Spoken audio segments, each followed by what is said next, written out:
Now I'll just be double checking that we're streaming. We're probably streaming right now, out to YouTube, Facebook. Facebook might be missing today. Yep, looks like the stream is going.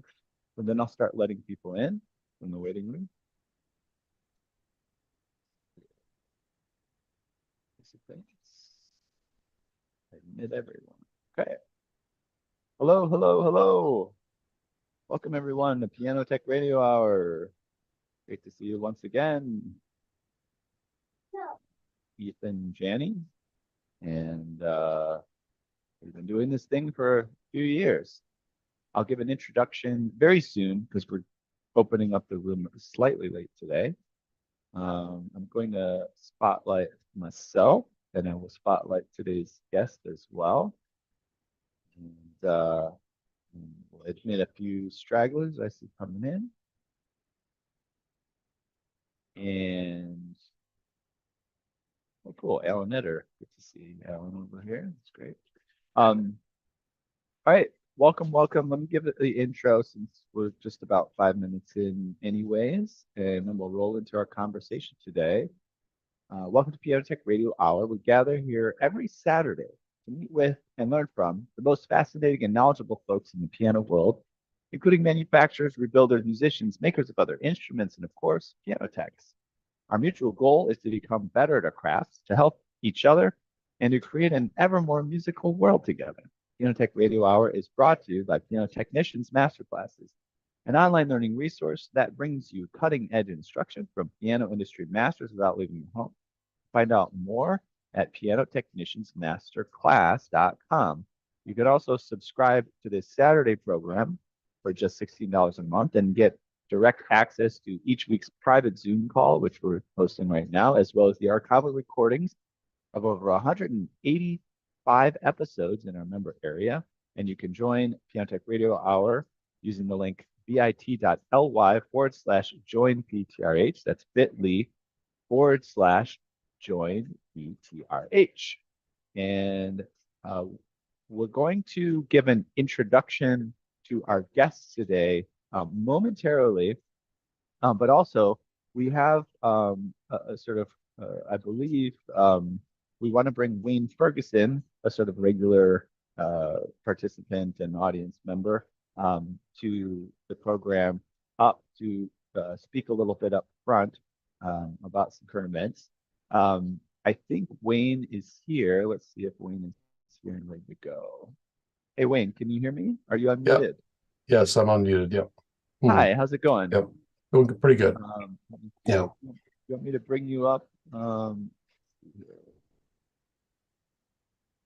See if I can add a spotlight. Hey there, Wayne. Hi. Good to see you. Good to see. Yeah. I have to say, Wayne, you told me you had COVID and times you were going through some stuff, but you're looking great, man. You're looking better than ever, I have to say. Well, You must thank be you. on the up and up. Yeah, thank you. Yeah, I've been sick for quite a while. So almost I've been missing in action for about maybe 2 months, 3 months. So thereabouts. Yeah. So, but I'm back.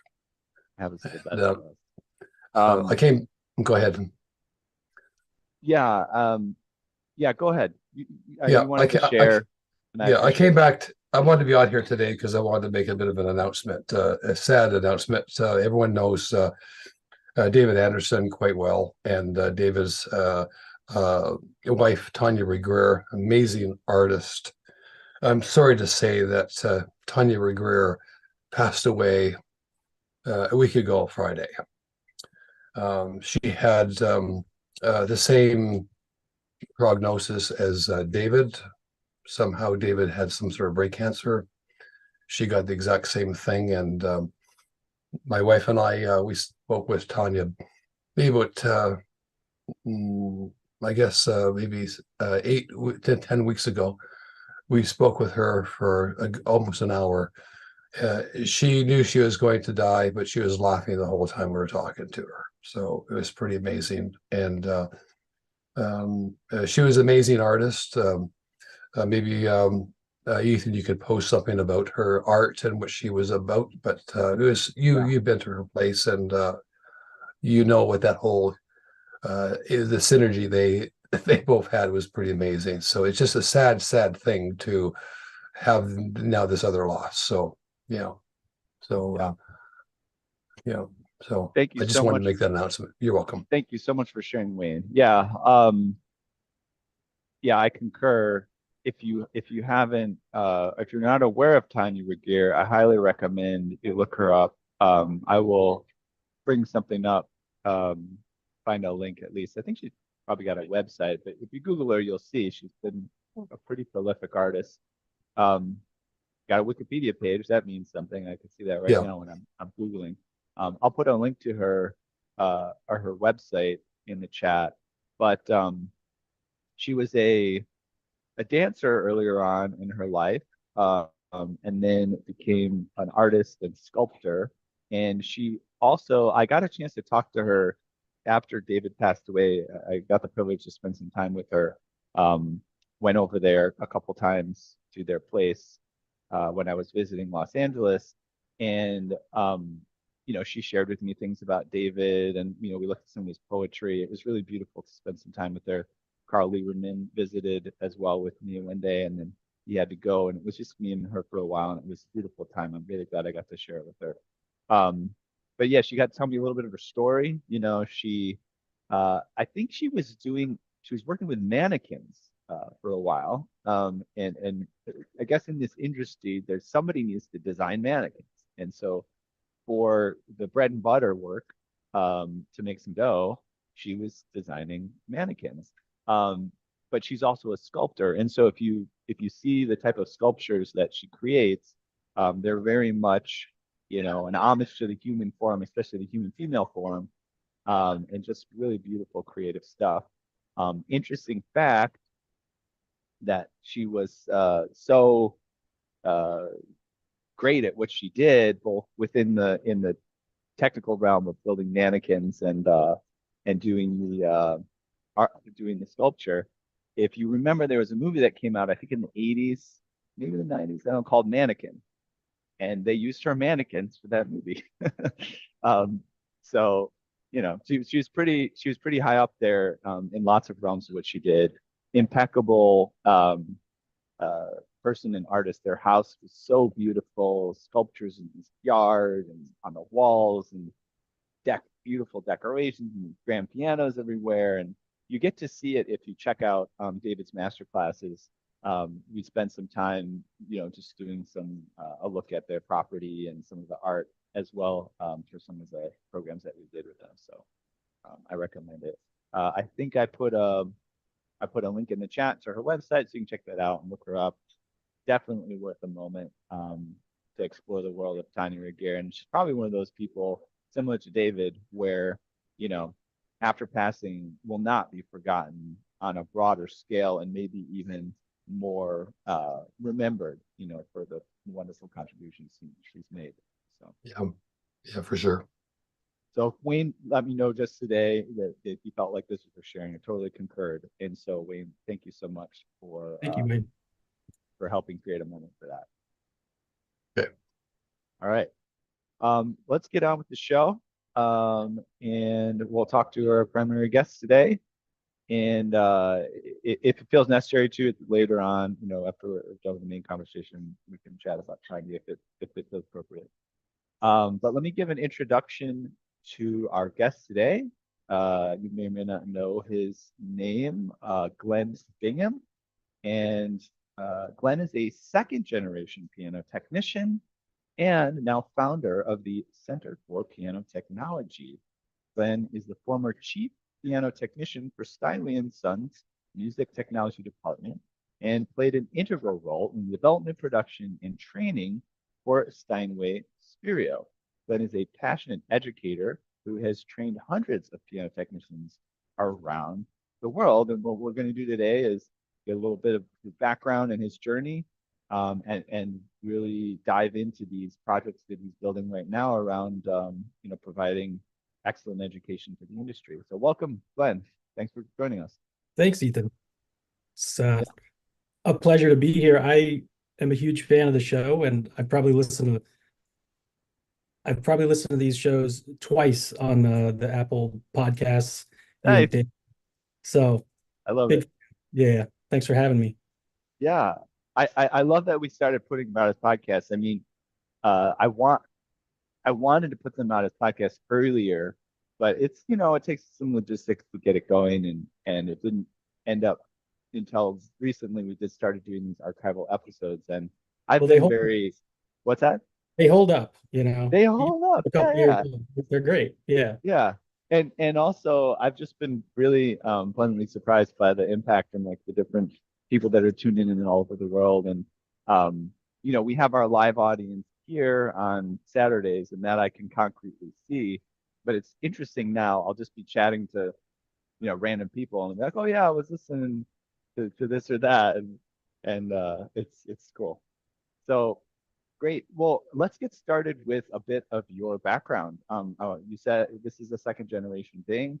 I'm sure, you had moments in your life of choosing your career, and it may or may have shifted, between music and pianos and totally other directions. But how did you settle into this domain? How did this all get started? Well, how it got started and how I settled in two different things. But Yeah. yeah, well, the second generation piano technician thing. My dad was a graduate of the North Bennett Street School back in the early 80s after he got a degree from Berklee College of Music. Um, and so he built his piano tuning business down in the South Jersey area, and on the Jersey Shore. So I grew up under a piano, and as a 12-year-old, he'd have me putting bridle straps on spinet actions in the basement, or plastic elbows, replacing plastic elbows. So um, it was one of these things where I swore I would never do this. I would never become a piano tuner. So I tried my hardest not to be. Um, and but I don't know, I was actually, it's one of those things, like the more I would do it, the more pleasure I would get from it, and I'm like, I think I'm pretty good at this, or I like this, so in the mid to late 90s, my dad got into piano disc retrofit kits or installations, and he was doing tons of these in the Jersey, in the New Jersey area. So on the weekends I would go and help him with that, and I just sort of through osmosis just you know became pretty proficient at it. I could almost do an installation by myself when I was like 16 years old. And um but yeah, I went briefly to Rutgers, where I know that's your alma mater, and also where you one of your mentors works there, works there as well. But Yeah, I Dave Miller. I yes, don't Dave. think I've had him on the program, but I need to soon. So hopefully we'll get him on Radio Hour sometime soon. Yeah, Dave is still kicking. He's still the main head honcho down at Mason Gross. Um, so yeah, I was at Rutgers briefly, then I quit and joined a rock band and was doing the rock and roll thing for about 5 years. And towards the end of that, I serendipitously ran into a blind piano tuner in the West Village when we were burning our CDs, when burning CDs was like a thing. Um, in But the the youngsters, there's no fire involved. we had a Burning bonfire where CDs. we're burning. This is actually producing music, not destroying it. Yeah. So, um, yeah, randomly there was a blind piano tuner in the office there where we were doing this, and he and I struck up a conversation. By the end of the conversation, he says, I'll start sending you some work. And like at the time, I didn't have a toolkit. I hadn't touched a piano in over 5 years. I'm living in New York. I knew nothing, really about the piano service business in New York City. Um, And I just thought nothing of it. And then just a week later, I would just start getting these calls from his customers asking for a replaced string or a broken hammer or whatever, stuff that he couldn't do. I was able to do. Um, so that's how I got back into it when I was in my early 20s, after, a hiatus.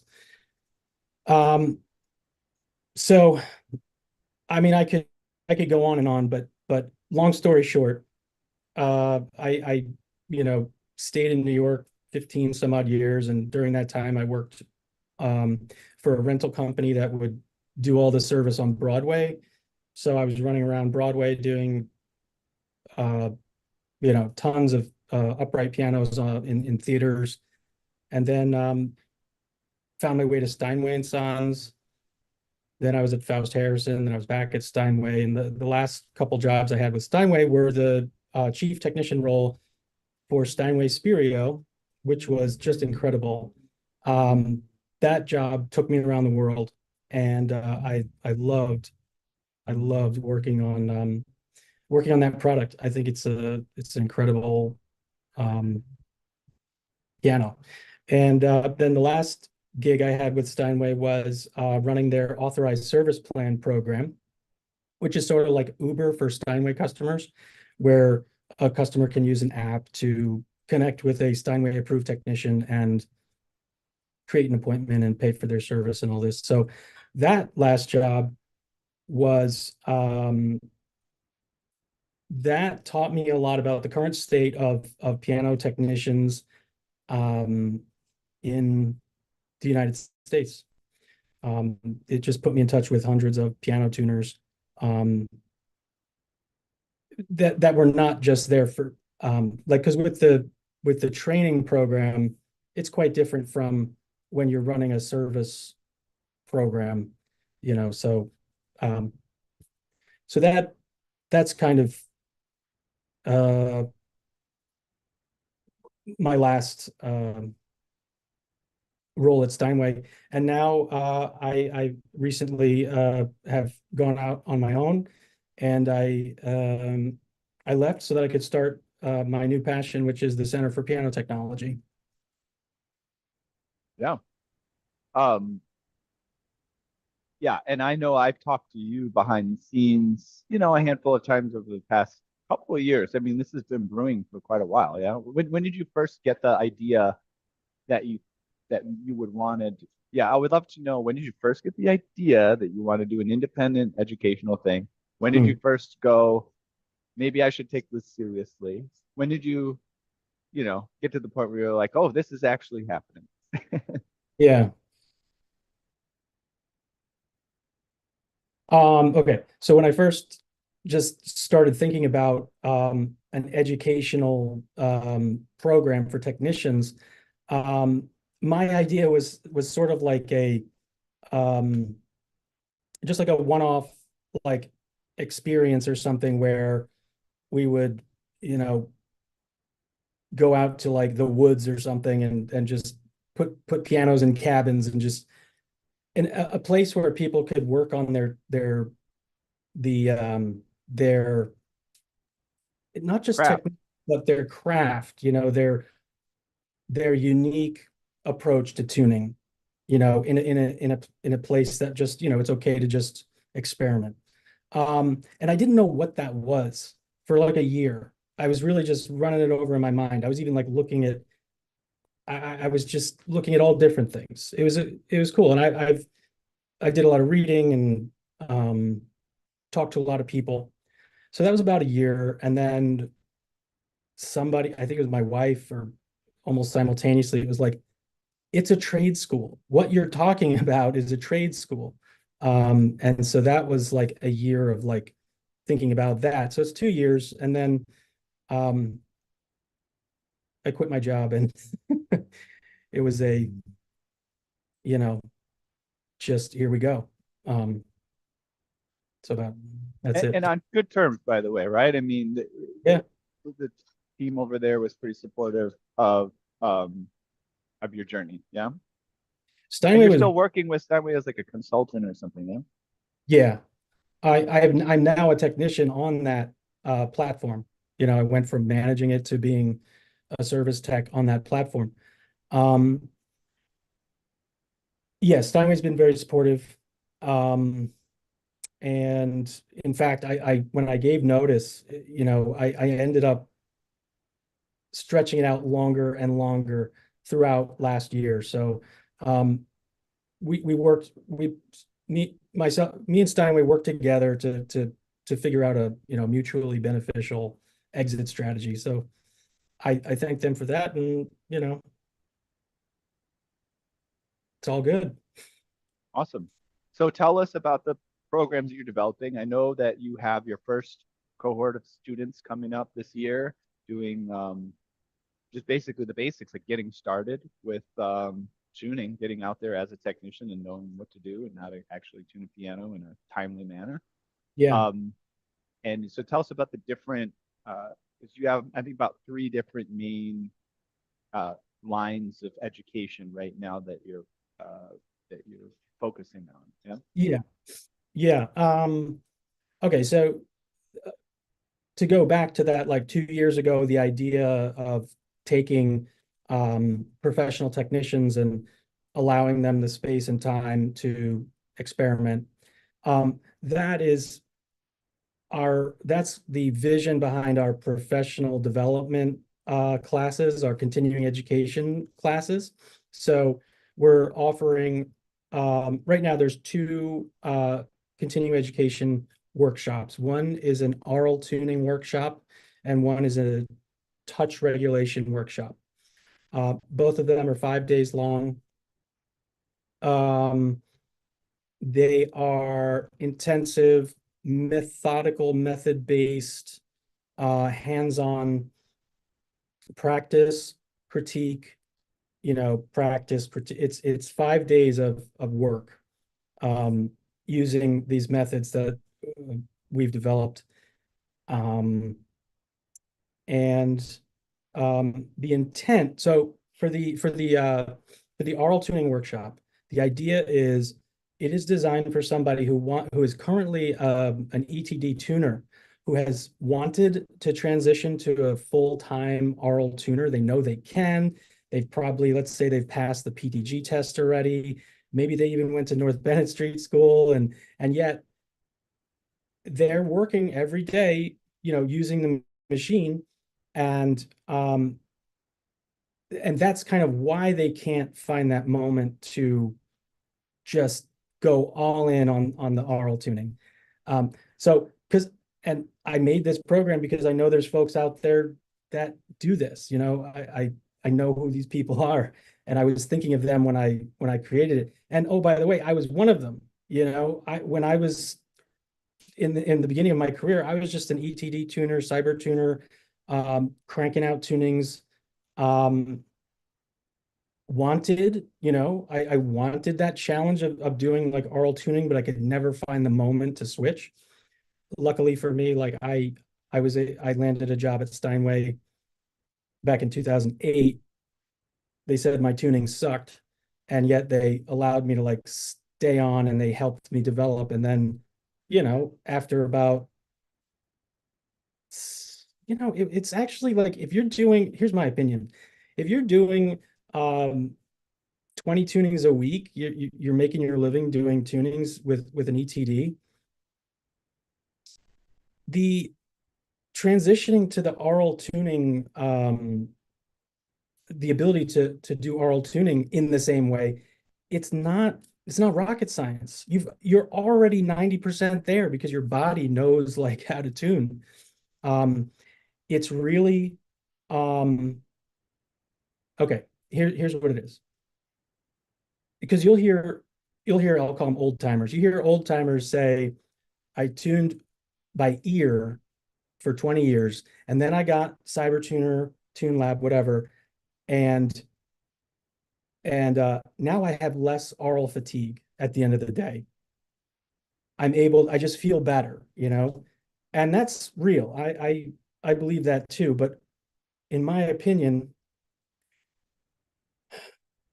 because when you look at the old timers in the Steinway concert department, they're tuning by ear all the time, doing sometimes 8 tunings a day, you know, how come they're not saying the same thing about the aural fatigue, right?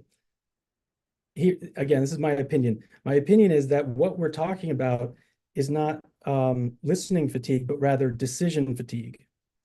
Because the ETD, we're able to offload all that, the burden of making a choice when we're listening, you know, to a note.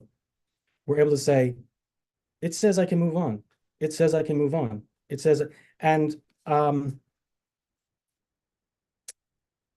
that's powerful, right? I mean, yeah, of course you're gonna feel less fatigue, but I think what the longtime aural tuners, I'm just going to use like the Steinway Concert Department as an example. What has happened is the body has taken over. The body is able to intuitively know when it's correct. They're no longer like mulling over and just questioning, like, is that right? Is that right? Let me do a check. Let me do a check. Let me do a check. It's bang, bang, bang. Their mind is thinking about something else. You know, like we all think about something else when we're tuning. That is what I intend with the aural tuning class, is to give your body the intuitive power to tune and get your mind out of it, because it actually is going to make better, faster decisions. And we wear ourselves out when we're just like banging our head against the wall, like trying to like get, you know, a perfection, you know, Right. challenge. Yeah. I'd love to make a few comments. There's a few things that I'm thinking of as you say all this.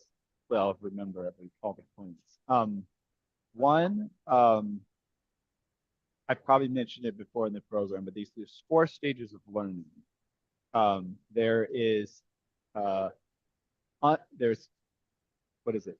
It's consciousness and competence are the 2 things that will be going on. So you start out with unconscious incompetence. Yes. Then you go to conscious incompetence. And then you go to conscious competence, and you go to unconscious competence. Okay, so let's unpack that. So unconscious incompetence. You're ready, you're gung-ho, you're going to do this thing because you don't even know how bad you are. You don't even know what you're not doing right. And you know, it's almost like an ignorance is bliss kind of attitude. You're going to dive in, you're going to try it out. Then you start learning from a mentor, you start practicing it, and then you start noticing all the places where you have no idea what you're doing. But the upside of it is you're aware of it. That's the conscious incompetence stage of learning. Then, since you've become conscious of all these factors, you get to this stage of learning where you can do them correctly, you do things correctly, but you do have to be conscious of it. You have to think about it. You have to put some attention in the domain. But what you're talking about is that final stage, is unconscious competence. And when you're at that stage, it's exactly like you said, the more you try to think about it, the worse you do, because it's ingrained in your system. And if you try to be conscious about it, you're accessing extra mental resources that do not need to be accessed. And by accessing them, they get in the way of actually doing, you know. So that makes sense to me. And that's the type of thing people talk about. An example of this that I was thinking of when you were talking is sometimes when I would tune the piano, I get mixed results with this, but you know how you get a client every once in a while and they want to chat you up while you're tuning a piano. And yep. I have been fascinated that sometimes when they're chatting me up and I'm tuning piano, I go back and I listen to my tuning and I'm like, this is like one of my best tunings. Like I thought that it would have been worse because they're distracting me. But in essence, they were distracting me from all the dumb stuff that would have been going on in my head that would distract from the tuning. And like you said, my system knew how to do it, so it was just going ahead and tuning the piano. And there's one more thing I wanted to mention. Oh, the concept of a forcing function. Do you know what a forcing function is? Forcing? Forcing function. So this is a design concept. And there's a couple of different ways it gets implemented, but a forcing function is anything that makes it so you don't have a choice about doing something. So I remember when I was first tuning, I had one of those Sanderson AccuTuners, the blue box. And unfortunately, or fortunately, there were moments in my progress where it broke or I literally like lost it. And it broke at one point and I was like so like nervous when it broke, but I had to tune the piano by ear. And then, I didn't know how to like send it back and get it reprogrammed and all this. So there was this time where there was a forcing function I had to tune by ear. And it was fascinating because I didn't have the device. I got better at ear tuning. And then I had this phase where I just did ear tuning for a while. Then I went back and got it working. Then I was doing it. Then it broke again. And so I would use that as a forcing function for myself to get into the ear tuning. And it's kind of like what you're saying. If you don't have something that's taking the reins and saying you have to do this, it's very difficult for it to happen. And in design, when you talk about forcing functions, they often say something is poorly designed if it has to have instructions on it. So if the door says push, it's a poorly designed door. You should, when you walk up to it, you should know you have to push it or you have to pull it just by the way it's designed, right? And so that's another way that forcing functions get implemented is if the design of something makes it so the user of that thing doesn't have to actually analyze how it works. It just happens. So I love all those pieces of the philosophy. Yeah, to find the flow state. That's the other word I was, thinking of too. When you were saying that, that's kind of the unconscious unconscious competence. Competence, yeah. Yeah. Wonderful. Close. So can you tell us, I mean, is there more to say about the sort of, I don't know if you even mentioned the name of this 30-30 method, right? And by the way, I mentioned it in my email that I sent out to folks. Our masterclass this month is going to be with you on the 18th. I'm going to come out to Jersey and hang out with you and do some filming in about a week. And we're going to talk about that 30-30 method, right? So tell us about it. Tell us what's the idea there. So the idea is exactly what you're talking about, a forcing function. I wanted to create a method that would accelerate a professional technician's ability to feel confident producing aural tunings once they're in someone's home. Because that's the thing, that's the fear, is you're standing there in front of the piano, you have your iPhone, and you're like, I could just bang this out and do a great tuning, or I could, where do I start? Where do I start? Like, what temperament do I use? I know all these different temperaments from, so this method, the 30-30 method is, I mean, look, it's heavily based on the Steinway tuning system, if there is one. I mean, not the right way, it's not the wrong way, it's the Steinway. Yeah, so the Steinway way is, from what I've seen, I mean, is an A to A temperament, and you use a single temperament strip, and then basically a single mute for everything else. So it's a very simple muting technique, very fast. You always tune to A440, meaning you don't float the pitch. And what I have found with that approach, where when you don't float the pitch, is you're always bringing it back to A440. It's like the last octave in the bass and the last octave in the treble, they don't move. Like your middle may go like this, but the ends just they're going to stay there. So it's you're actually only talking about like 68 notes that you're really tuning.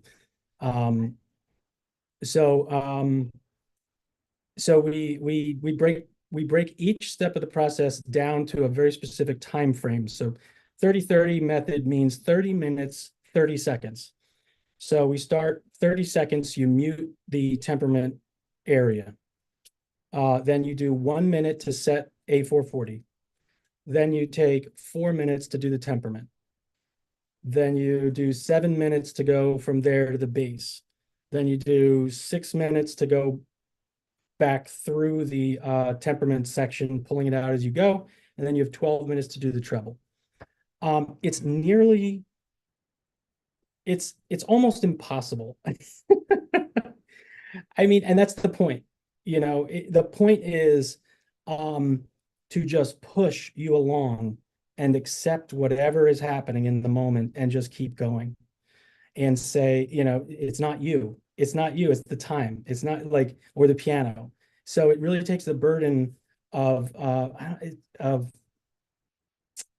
doubt, taking the doubt off yourself. So the class, okay, so I mean, there's the method. Everybody can take it and start doing it on their own, but the class is you come to the Center for Piano Technology, which is in Newark, New Jersey. We have partnered with the Newark School of the Arts, and they have about 20 pianos. And every student's going to do about 5 tunings a day by ear. Come in on Monday, 5 tunings.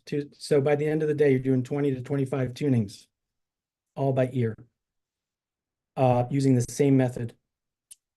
And when you return to work on the next Monday, you're gonna put the machine down and just do the same thing because your body's now in it.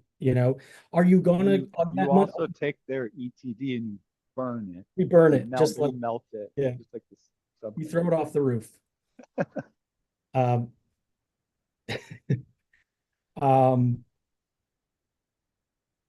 when you go back to work on Monday, are you going to be able to do a 30-minute tuning on the customer's piano? No, that's not the point. The point is you're not going to sit there and say, what temperament should I use? What mutes should I use? It's already just coming out of the bag, and so what I do now in my tuning practice is I use a timer, and I try to do this at each appointment.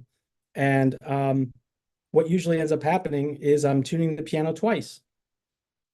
And so it takes about an hour 15, hour and a half, which is, what I would kind of normally do with an ETD.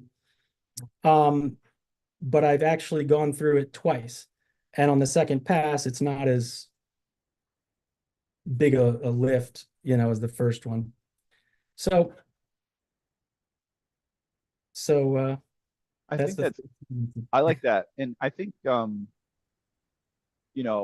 I'm reflecting on my own style as a piano tuner. I mean, I have consciously made sacrifices in various domains to live a life and a career that is more flexible than sort of like static. So I do a bunch of different things. I run a business, I do this podcast, I've done other things in technology, but that does mean, and there's positive and negatives. When I tune a piano nowadays, it's like every piano tuning is like a creative act. I'm like I'm reinventing piano tuning anytime I tune a piano. And that could be fun, but it also can be kind of grueling when it's like, oh wow, like it's been a while since I started. And the reason that just is because I'm not out there, tuning a few pianos a day.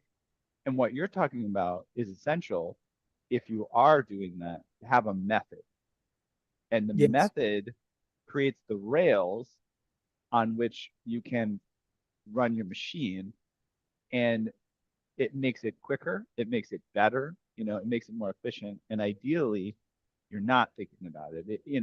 There may be a creative moment in that process, at the end when you're sort of like nuancing and doing a little bit of touch up this or that. But when you know how to do something right, yeah, it reminds me of practicing. They say that I always like the moment where I switched from thinking practice makes perfect to perfect practice makes perfect. If you practice something the wrong way or inconsistently, then that's the result you get when you do it over and over again. But if you have a right way of doing it, there's no reason to vary it. You create a method that you do it the way that's right or the way that you want to do it, and you just keep cycling through it and improving it every time you do it. So I like that. Can you tell us about so you told us about the 30-30. You're also taking technicians from scratch, which isn't teaching them the 30-30 method. This Oh. is more to just get new technicians into the field and give them a strong foundation. That's another line. Can you just touch upon that and what's going on there? Yeah, so here is, I mean, I think there is a crisis in our industry of, folks retiring, leaving, or, passing away, leaving gaps throughout, the industry. And what I've seen mostly with the Steinway authorized service plans, and please understand, I'm not making any moral judgment about this. This is just an observation. And in fact, I mean, I just think it's so interesting. Technology has allowed young people to pick up an app, to watch programs like this, to do other online programs, and use a program like Gazelle, use online advertising, a nice website, social media, and they have a full book of business. They are fully engaged. They're too busy to take work from dealers. In fact, when dealers, say, well, fit us into your schedule, then it's like they can't afford to take the work from the dealer because the dealer's, paying like a wholesale rate, and, and their customers are paying double. Holy cow, that is so different from the world like you and I grew up in, where, I know you worked for like a dealer in New Jersey, and I worked for dealers in New Jersey, where there was For like, the same dealer in New Jersey, East Coast Piano. well, I was down south, but it's almost like a mirror, I was at Oh Freehold wait, Music. no, you were Freehold, but we worked with Dina Torsivia, who was at Yeah. Wolf. That was the common thread, right? Yeah. Yep. Yeah, because Dina wound up at Steinway in their service department for a while. Got it. But anyway, showrooms used to have hundreds of pianos, and you could be a young person wanting to get into the trade, or someone, let's say switching careers. I'm saying young person, but new to the business. And they could be put on the, junky upright pianos way in the back and just have a field day. That does not exist anymore. Showrooms have become smaller, more boutique, higher end, and gosh darn it, that's why I love David Anderson and everything he was saying. I just 100% agreed. It's going to the high end. Everything's going to the high end. It's already there. Chinese made pianos too. They are incredible instruments now, I mean, they rival anything that we were making in the 60s, 70s, 80s. It's amazing. So this has informed my perspective on what we need from a trade school. Okay. Because people are doing this whether we like it or not. People are picking up apps and this and that. They're fully engaged. They're professional piano technicians. We can't say they're not. But they don't know what they don't know. And so for the Center for Piano Technology beginner program is designed to take someone in 4 weeks, spread out over the year. And at the end of that, the goal is to have them able to tune a piano in an hour and a half, which is a pretty high bar to set. But I think that hour and a half mark is really where they are then useful to like a dealer or a showroom venue, whatever. Because if you can't tune a piano in an hour and a half, they're just not going to be able to hire you, even, as a contractor tuning junky uprights. So we are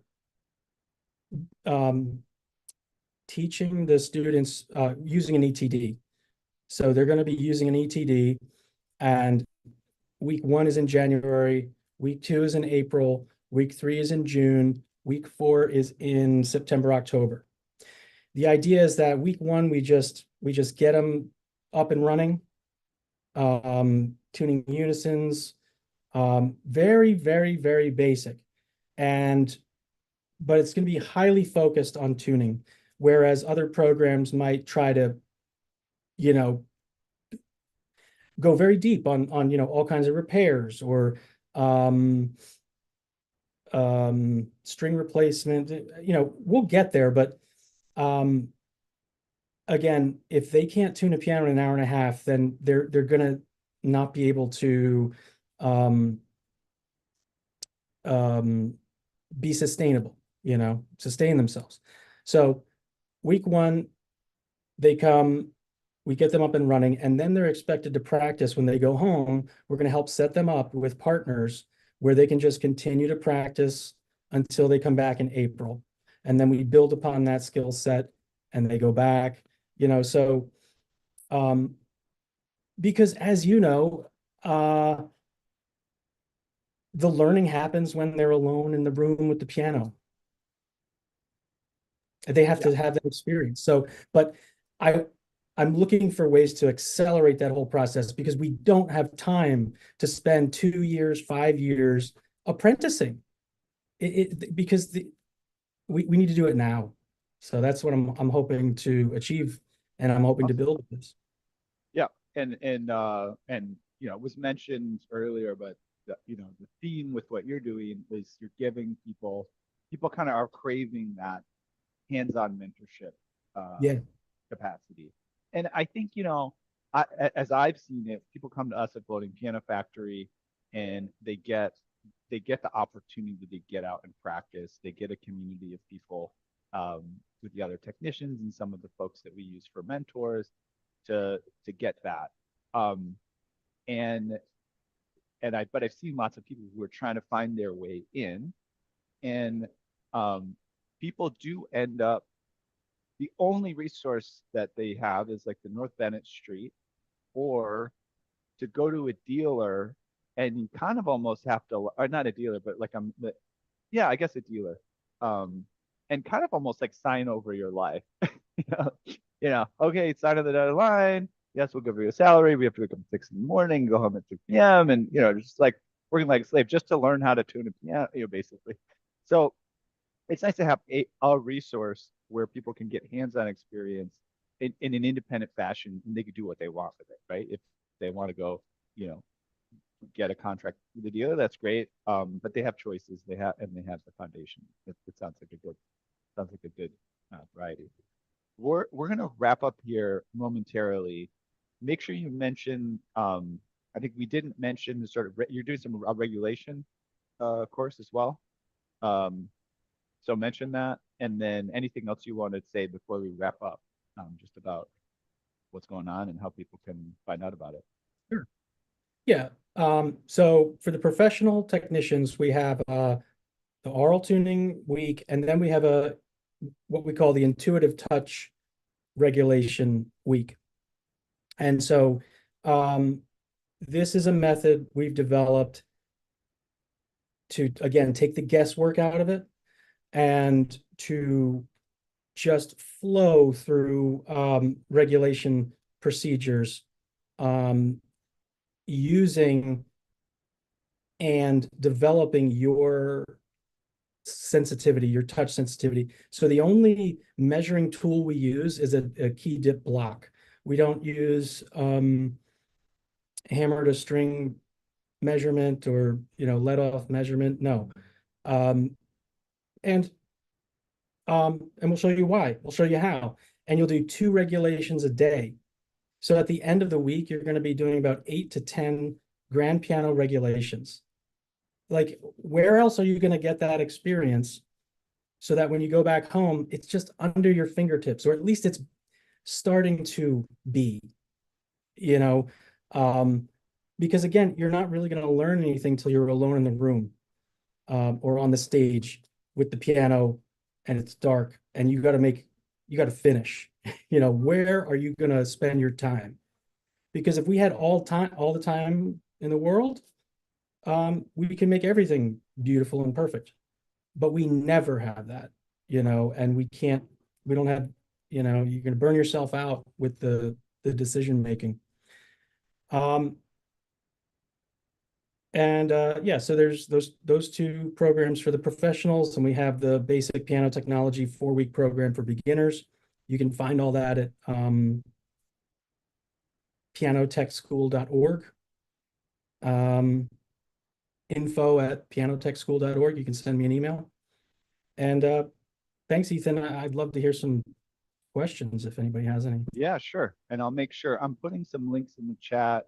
We have a special link you can click here that goes to the piano techschool.org, which I'm putting in here. And then let me go ahead and copy paste the social link or your Instagram and these email addresses that people might be interested in. And I will put that on in here in the Zoom. And let me also put that in our live stream chat because people out there on Facebook, and I think we got our Facebook working in the middle of this. Yeah, people out on Facebook can check it out too and make sure they know what's going on. Grab that and awesome. Yeah. Any final questions or comments from anyone? I'm really excited about what you're doing, Glenn. Like I said, you and I have been in touch over the years, and I've watched your career, and take everything very seriously. Clearly, you do a great job. You connected me with some of your colleagues at Steinway, and they're all very impressed with you as a technician, and as someone who started an educational project, and it's not easy. You have to want to do it. And you have to have some passion for education. And so, but you need support, and your program these are paid programs, but you want this to be a not-for-profit type of organization. So we should mention that, because I don't think you mentioned it, but the framework is of a not-for-profit with the mission of educating the community and having that person focus. I see Mary Brocious says, thanks for the session. She's going to check out the classes. Mary Brocious. That's awesome. Mary's attended some of ours as well. All right, great stuff. Anybody else have any questions or comments before we roll out? There's never any pressure. Sometimes we get conversational, sometimes we don't. Also, if anybody had anything to say about Tanya or mention anything that wanted to say, that's fine as well for this space. Triangle Piano Service says, what theoretical instruction for tuners? Does that make sense as a question? What theoretical instruction? What?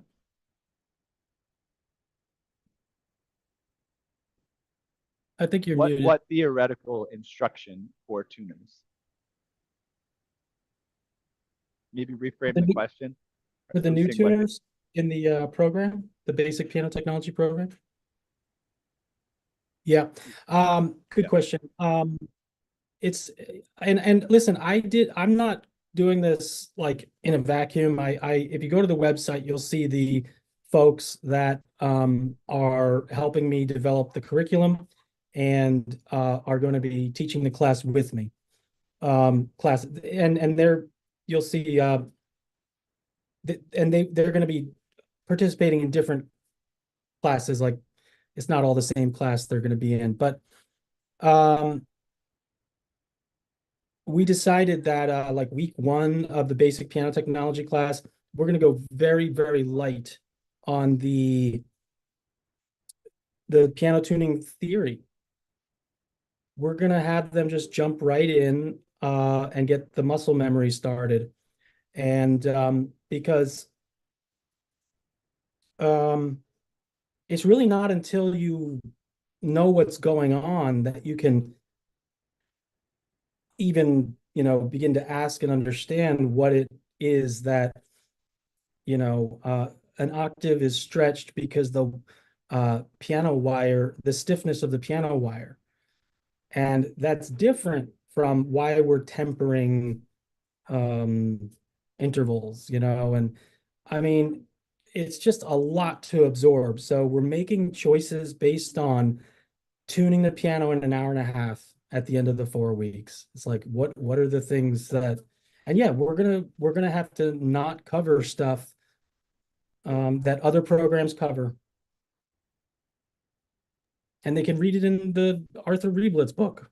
They can find it online. They can find it on technician master classes. It's Yeah. out there. It's very accessible now these days. It's not a secret. I'm looking on the side. I didn't see this earlier. I see you have Keith Satovia on the team, Yeah. instructing as well. And Oh. Keith and I went to Rutgers together, and I have the privilege of bringing him into the fold as a piano technician way back in Nice. the day. Nice. Mary says, do you ever cover regulating spinets and drop actions?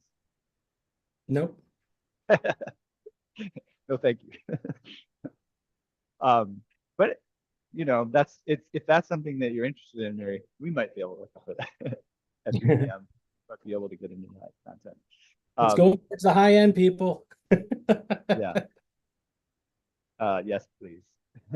Okay, cool. No, but I think there's various avenues and yeah, when it comes down to spinets and drop actions,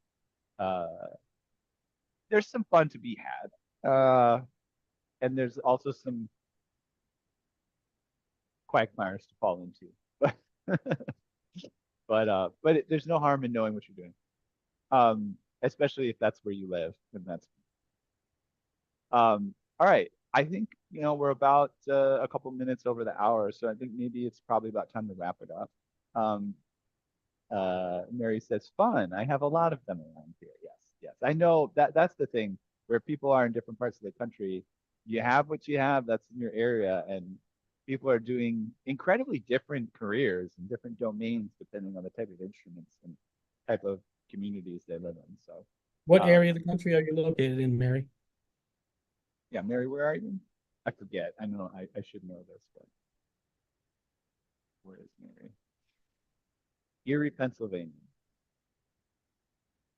Pennsylvania is a big state. I don't know how far that is from. Well, Erie is like Jersey. western, like on the lake, I think. So Yeah, it's out there. yeah. All right. Let me walk us off. Way the other side from New Jersey. Yeah, that sounds about right.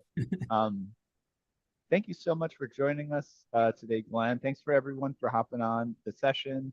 Thanks, Wayne, for jumping in and sharing about time of the year. And what a wonderful tribute. And it was really great to spend some time on Tanya and also remember David as well. And I will say we've reached the end of another musical journey here at Piano Tech Radio. Our thanks to Glenn for joining us and our audience here as well. We're also brought to you by Piano Technicians Masterclasses, cutting edge instruction from piano industry masters without leaving your home.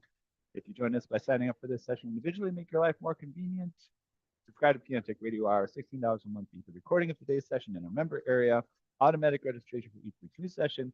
Sign up at bit.ly/join-PTRH, bit.ly/join-PTRH, and we'll see you all again next week. All right. Adios.